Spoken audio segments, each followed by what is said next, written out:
Peke sa peke, tunay sa tunay. Oo, yan ang pananaw na pilit kong isinasa buhay. Sa kabila ng pagiging totoo, sa mundong taglay ang iba't ibang tao na may iba't ibang kulay.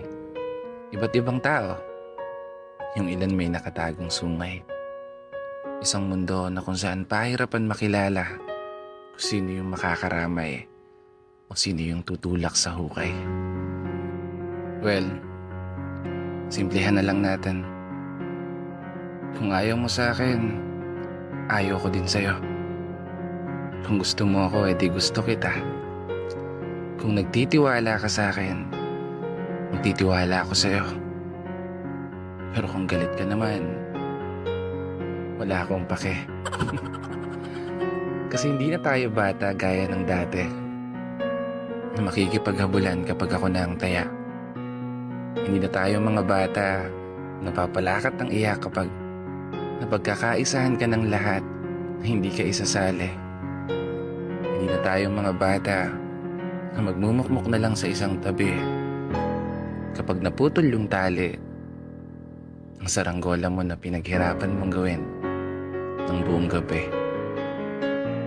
Nakuha mo? Hindi na tayo mga bata magdadamdam ng sobra kapag hindi nabili ang gusto nating laruan. Oo, hindi ka na bata na magkukulong na lang sa kwarto mo kapag hindi ka napapaboran. Hindi ka na bata na magpapaapekto na lang sa mga sasabihin ng ilan.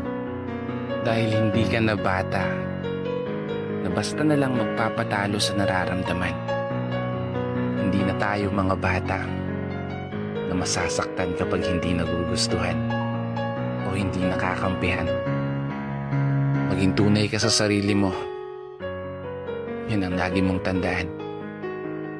Huwag na huwag mong ipagpapalit ang sarili mong kaligayahan dahil lamang sa kung paano kapakitunguhan ng ilan. Sa totoo lang, hindi to tungkol sa kung sinong tunay o kung sino yung peke sa'yo. Tinapik lang kita at pinaalala na hindi ka na bata. Kaya gawin mo kung anong gusto mo.